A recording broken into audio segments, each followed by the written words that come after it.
Туура тамактануу көндүгүн наар көрсөтүүсү кайрадан эфирде. Аны мен Сейит Амираев алып барам.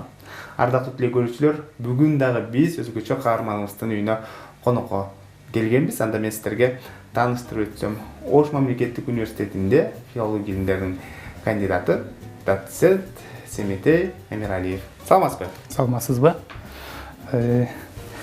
Биринчиден биздин ушул үйүбүзгө, конушубузга куш келипсиздер, урматтуу Сейит мырза. Өзүңүз билесиз, жигитке 70 өнөр аздык кылат. Ушул кулинария багытында дагы бир аз кызыгабыз. Андыктан бүгүн сиздерди чакырып, атайын көрөрмандарга ушу балык шорпосуну уханы тартуулайлы деген ниетибиз бар. Колдон келишинче таттуу жасаганга аракет жасайбыз. Анан мен өзү көптөгөн тамактарды жасай алам, бирок бүгүн ушул балык шорпосун жасап берейин деп чечтим. Жакшы, ардактуу көрүүчүлөр, биздин каарманыбыз Семетей мырза жаштарга билим берип, алардын билимдүүлүгүн, интеллектин көтөрүүгө салым кошуп келсе, бүгүн ашканада өзгөчө ашпозчунун милдетин аткарат десем болот да. Анда кошула турган азык-түлүктөрдү айтсаңыз, эмнелер кошулат? Бул шорпого өтө көп азык-түлүктүн кереги жок, негизинен балык керек болот. Биз балыкты алып келдик. Жер жемиштерди аралаштырып жасайбыз. Анан май, лавр жалбырагы, жашылчалар деп койсок болот. Балыкты туурайбыз, андан ары сабыз, пияз, картошка, петрушка деп коебуз, укроп, анан монол калемпир жана май. Ушул азыктардан жасайбыз. Селдерей да бар. Селдерей да бар экен. Кечиресиздер, атабай калыпмын. Ушулардын смесинде, аралашмасында биз бүгүн татынакай болгон балык шорпосун жасайбыз. Жакшы. Анда сиз балык кесе берсеңиз, мен бул жактан сабыз, пияздарды туурай элейин. Макул. Бул балыктын аты горбуша деп аталат. Башка балыктардан айырмаланып, бул балыктын эти кызыл түстө болот. Анан даамдуу.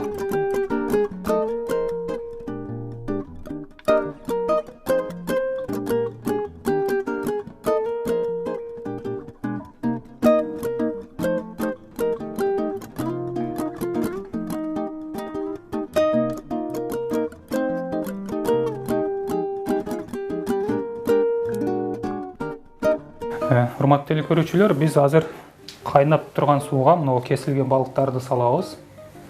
Мен ушул шорпону даярдоонун тартиби менен сиздер тааныштырып өтүп, сүйлөп анан жасай берейин. Балыкты салгандан кийин 20 мүнөттөй убакытта балык кайнап бышат. Андан ары дагы улантабыз. Картошканы да ар кандай фигурада кесүүгө болот. Биз азыр бирок чоң-чоң кубик формасында гана кесейли.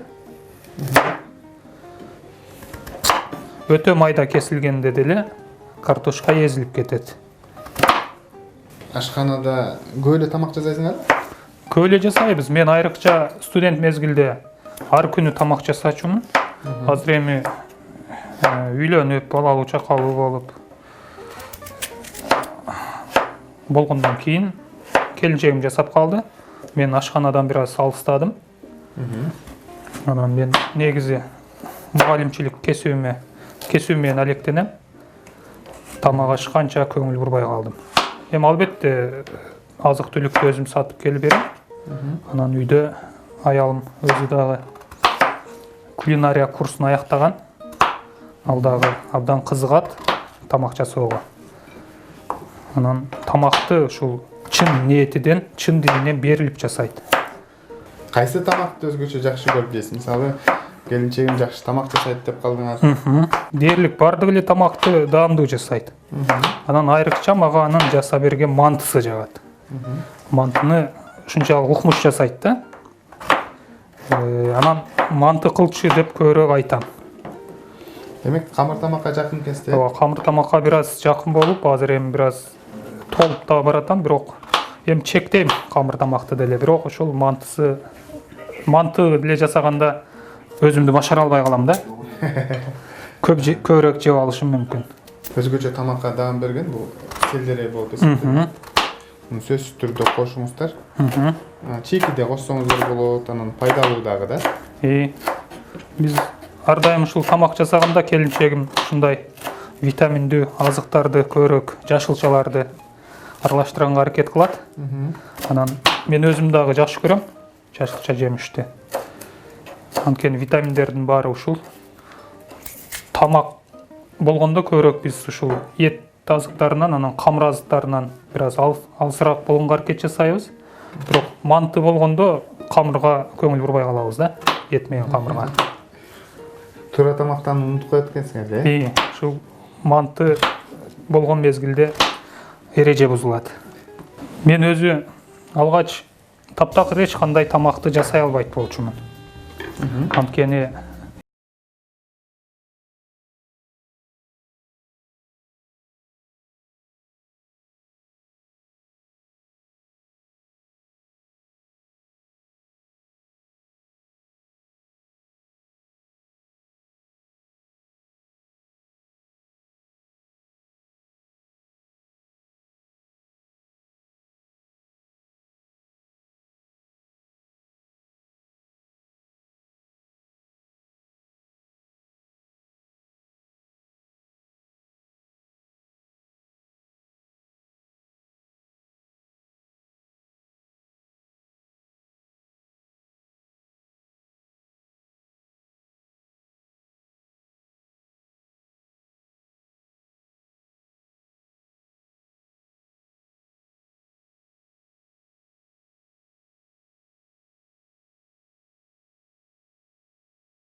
эркек балдар мугалимдик кесиптен качып калышкан учурда.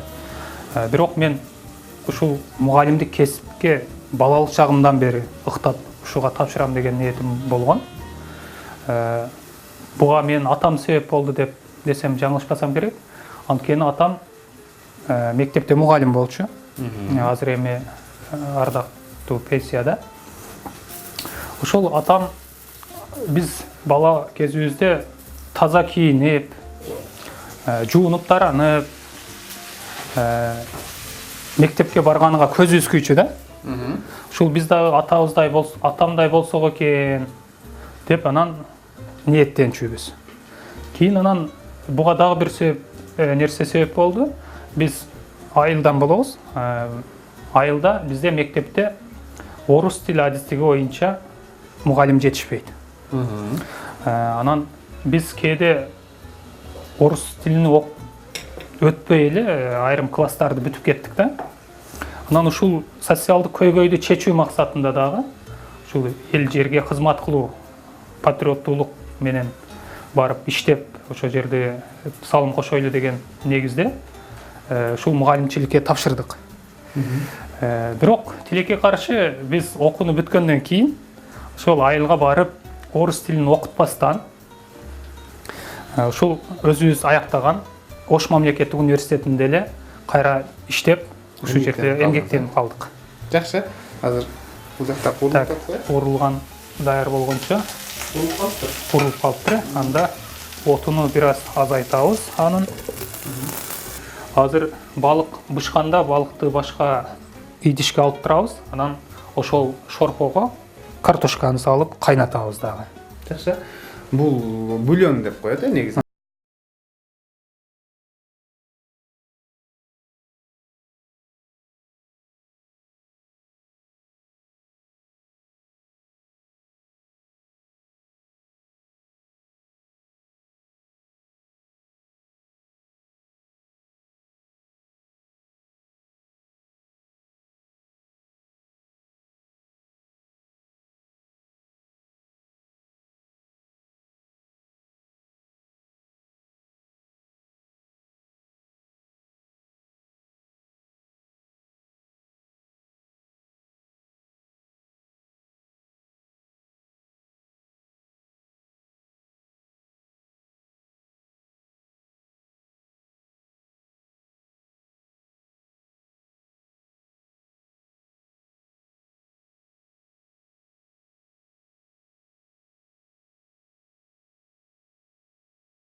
Жакшы, сизге суроодо негизи мына ушул мугалимдик кесипти аркалап келатканыңызга бир 4 жыл болуп калды.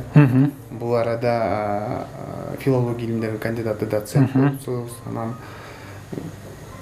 кандай адам мугалим болот? Кандай адам чыныгы мугалим болот? Ушул боюнча айтып берсеңиз. Рахмат сурооңузга. Бир чети жөнөкөй көрүнгөнү менен сурооңуз абдан терең суроо. Мугалим болуш үчүн адам өзү табиятынан мугалим болуп төрөлүш керек да. Анткени мугалимге болгон шык сизде дээриңизде болбосо, дээринде болуш керек дейт го. Сиз кийин мугалимдикти аркалап кетишиңиз өтө татаал иш. Анткени сиз табиятыңыздан балдарды жакшы көрүшүңүз керек. Балдарды сүйүшүңүз керек. Балдар менен иштегенди сиз хоббиге айландырышыңыз керек. балдарга мээрим чачышыңыз керек. Ошондой адам гана менимче мугалим боло алат деп ойлойм да. Анан мугалимчилик кылып жүрүшөт, эми баардыгы дале мындай сапат жок. Бирок мен чыныгы мугалим ошолор деп эсептейм.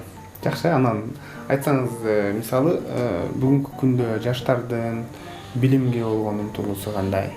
Мисалы, байкайсыздар да, жылдан жылга бул жыл мындай болду, бул жыл мындай болду деп анализдеп турасыздар дегендей да. Анан билимге болгон кызыгуусу, умтулуусу кандай болду? Азыркы жаштардын билимге болгон умтулуусу бир аз төмөндөп баратат деп айтышыбыз зарыл. Ушундай айтсак туура болот. Анткени жаштарыбыз таптакыр китеп окубай калды. Буга көптөгөн нерселер себеп болду. Маселен, мына бул мобилдүү телефондордун чыгышы, алаксытуучу факторлордун көп болушу себеп болууда да. Илгери мындан бир топ жыл мурдараак, эми бир 10 жыл мурдабы, биз китеп окуйт элек. Жаштарыбыз, биз студент мезгилде да китеп окуп чоңойдук. Бирок азыр биз китеп окуган жаштарды байкабай атабыз. Ошондуктан балдардын билими төмөн болуп атат деп ойлойбуз. Анан сиз билесиз, билимдин сапатын көрсөткөн бул нерсе жана мектепте жалпы республикалык тестирлөө. Көпчүлүк бүтүрүүчүлөрүбүз ушул тестирлөөдө 110 упай топтой албай, ар кандай кесиптик окуу жайларга тапшырып кетип атышат да. Жогорку окуу жайга өтпөй калып атышат. Ошодон дагы билимдин бир аз басаңдап калганын байкоого болот да. Жакшы. Анан мен айткым келет да, көп суроо берем негизи мугалимдергечи. Бул жаатта, мисалы, өнүккөн өлкө Америка, ошол эле учурда Япония жана ошондой эле Россия жакынкы өлкөлөрдөн, мисалы, бул жакта техника бул жакта деле өнүккөн, бизге караганда эрте өнүккөн дегендей да. Бирок ошол эле учурда китеп окууну дагы алар таштап койгон жок да. Эмне үчүн? Деген суроо пайда болот да. Эмне үчүн? Же биз ушундай табиятыбыздан ушундайбы? Бир нерсеге берилсек, экинчисин таштап коебуз дегендей. Туура, албетте, туура суроо. Биз эми кандай десем, алар китепти да окуп атышат деп атасыз, Ооба.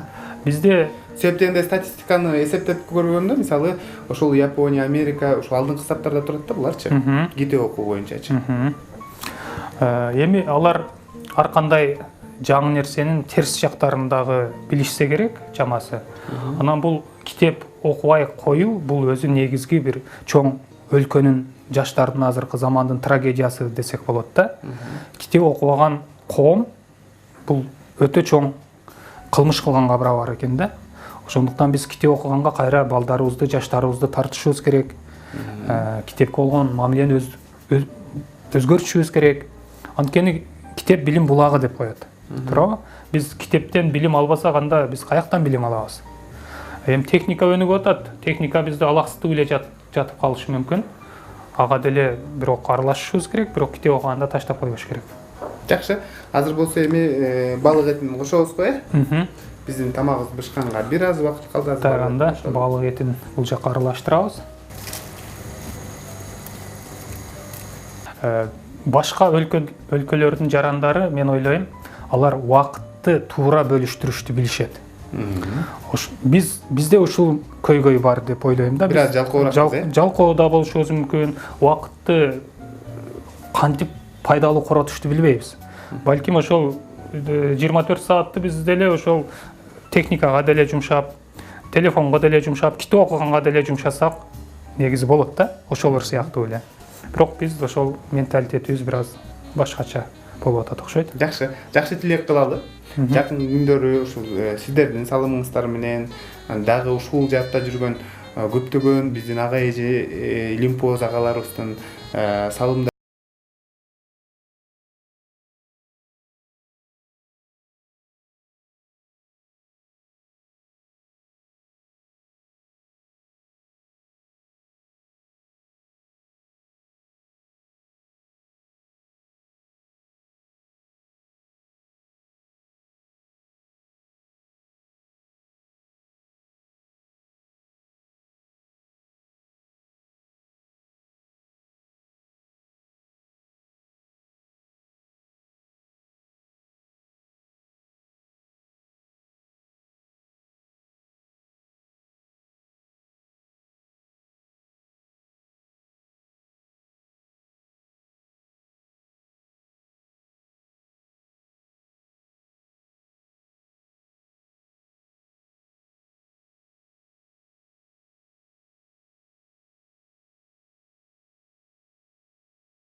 Мана бүгін телекөрүүчүлөрдүн назарында біз уха деп аталган орус тамагы делет эми бул. Европа улутундагы элдердин тамагы десек болот. Жасадык. Мына балык шорпосуну бул сиз айткандай, сиздин сөзүңүзгө кошулам Сейит. Бул диеталык тамактардын катарын толуктаса керек. Ошол эле учурда ошол даярдоо ыкмасы дагы өтө жөнөкөй жана көп азык түлүктү талап кылбаган бир витаминдүү тамак болду бүгүн.